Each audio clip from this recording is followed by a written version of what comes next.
안녕하세요. 통일담담의 아나운서 조수빈입니다. 북한과 러시아는 밀착하고 트럼프는 또 돌아왔습니다.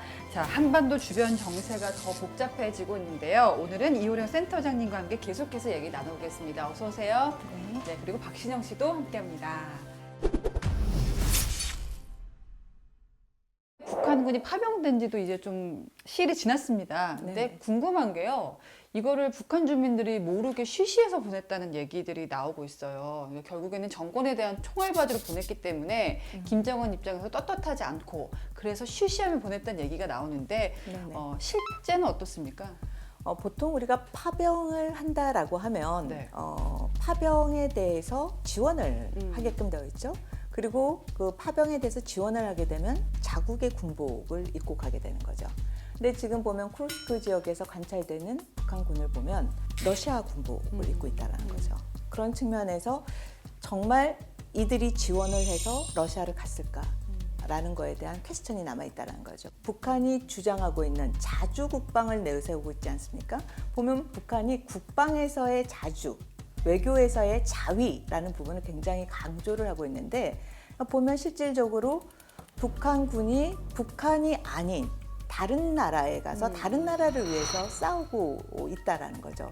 그런 것은 북한이 이때까지 국방 발전에 올인해오고 국방 최우선 정책을 취해오고 있는 거와는 말이 안 반대의 맞네. 길을 걷는 거죠. 왜 너희가 파병을 가야 되는지에 대한 부분을 설득을 시키지도 못할 뿐만 아니라 북한 주민들에게 그리고 그 군인들을 보낸 부모들에게도 그 부분이 설득이 안 되는 거죠. 저희는 이제 앞세대이니까 잘은 모릅니다만 우리도 예전에 이제 월남전에 파병한 전례가 있잖아요. 그렇죠. 네. 그때는 분위기가 어땠습니까? 그때는 저희 아버지도 베트남 갔다 네. 오셨는데요. 네. 그때는 선택을 하셨어요. 군인이었을 때 강제로 지원을 가는 게 하는 아니고, 거죠. 네. 각자 지원을 하고 네. 그리고 왜 지원을 많이 했느냐. 거기에 지원을 했을 때에 거기에 해당되는 돈을 다 받아서 자기가 쓸 수 있었는데 월급을 통해서 자기가 버는 수입의 서너 배 이상이었어요. 국가가 가져가지 않고 국가 가져가지 않고 네. 본인이 다 가져간 거죠. 그리고 그 외에 플러스 미국에서 경제 지원과 군사적인 지원을 약속했고. 플러스 알파로 또 해준 거죠. 그리고 그때는 국내에서도 이제 뭐 그 파병된 군인들을 응원하는 그렇죠. 뭐 그런 행렬 퍼레이드 같은 것도 저희가 영상에서 봤던 그렇죠. 것 같고. 그러니까 지금의 북한의 상황이랑 완전히 다른 그리고 거죠. 그때는 경제적 이득을 떠나서 또 자유민주주의를 수호한다는 어떤 사명감으로 가신 분들도 있을 것 같은데 그렇죠. 북한 같은 경우는 침략 전쟁에 파병을 하는 거기 때문에 그런 그렇죠. 부분에 있어서 설명하기도 어렵지 않았을까 그럼요. 추측을 해봅니다. 러시아의 기술 위전이 위협적인 수준이다. 지난번 말씀을 해주셨는데 지금 ICBM 발사를 계속 하고 있잖아요. 네네. 이게 어떤 의미를 가집니까? 지금 북한이 최근에 이제 고체 엔진을 통해서 이제 화성포 19에 해당되는 이제 ICBM을 시험 발사를 했는데 네. 이때까지 북한이 2022년부터 23 그리고 올해까지 ICBM에 해당되는 화성포들을 이미 북한은 2017년에 핵무력 완성 선언을 했던 화성 15가 미국 본토까지 다 이르는 거리예요. 네. 그러면 화성 19까지 쐈다고 해서 그 거리를 역산을 해보면 결국엔 다 똑같은 거예요. 거리에 있어서 전략적인 어떻게 보면 의미가 더 있는 건 아니다. 그다음에 계속해서 고각으로만 발사를 하고 있잖아요. 고각의 발사에서 그게 더 높아졌다라고 하는 거는 강력한 엔진을 갖게 되었다라는 걸 이제 의미를 하는데 이전에 화성 17이 액체 엔진에서 고체 엔진으로 바뀌었는데 이번에 19형이 18형에 비해서 고체 엔진의 성능이 이제 훨씬 더 좋아요. 그런 측면에서 이 엔진과 관련돼서는 지금 러시아가 기술 이전을 좀 해주지 않았느냐라는 이야기들이 나오고 있어요. 왜냐하면 엔진 시험 없이 이번에 화성포 19를 시험 발사를 했기 때문에 딜 중에 하나도 이 엔진이 들어간 게 아니냐라는 이야기들이 나오고 저희 있죠. 구독자들은 조금 어려우실 수 있으니까 이제 엔진을 고체화했다는 거가 그러니까 액체의 엔진에 기반을 하면은 액체를 주입을 해야 되기 네. 때문에 그게 다 관찰이 되는 거죠. 음. 근데 고체 엔진 같은 경우에는 고체 연료가 탑재된 상태로서 그 엔진이 발사가 되는 거기 때문에 기동성 측면에서 은밀성 측면에서 훨씬 더 좋다라고 봐야 되는 거죠. 거죠. 뭐 북한이 이번에도 뭘 쏘았습니다. 뭘 시험 발사하면서도 저희 그 대한민국에서는 워낙에 이거를 어린 시절부터 많이 듣다 보니까 좀 무뎌진 네, 측면이 네. 많은데 목전에 왔다는 생각도 듭니다. 자, 이제 트럼프 얘기를 좀 해보겠습니다. 트럼프 이제 트럼프 2기가 시작됩니다. 그렇죠. 트럼프가 이제 유세할 때 계속 얘기했어요. 나는 푸틴하고도 친하고 김정은하고도 친하고.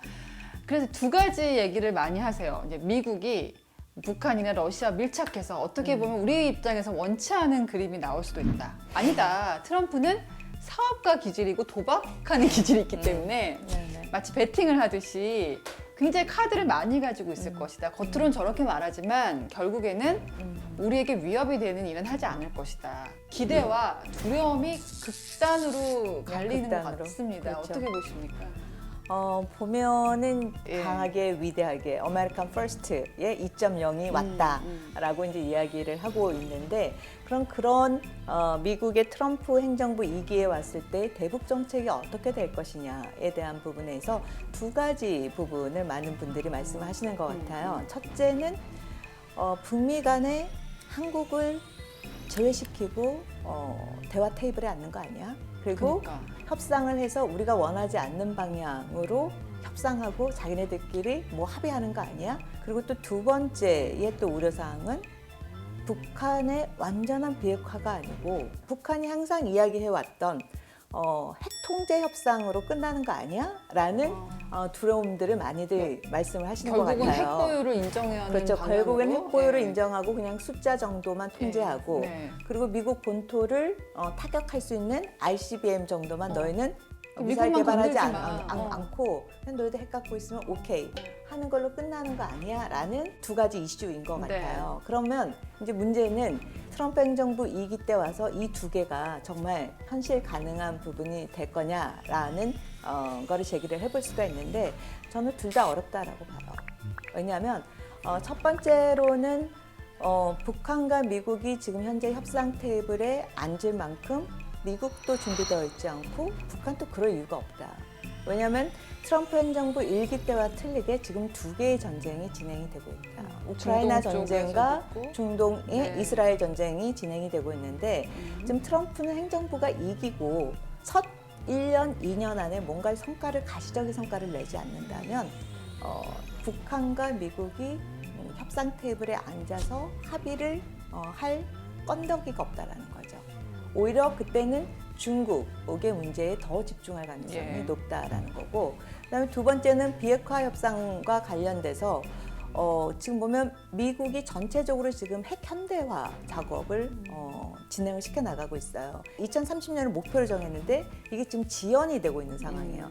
이렇게 지연되고 있는 상황에서 북한하고만 핵군비 통제 협상을 한다? 이거는 현실적으로 말이 되지 않는다. 북한으로 다시 눈을 돌려봐서요. 네네. GPS 도발이라든지 오물풍선 날리는 것은 굉장히 더럽지 않습니까? 네, 회색지대 도발이죠. 예, 안 할 거면 안 하지 왜 이런 식으로 하는가. 여기도 여러 가지 해석들이 있더라고요. 내년에 북한의 한반도 위기는 어느 수준이 될까요? 라는 질문을 많이들 해요. 연말이 되면 항상.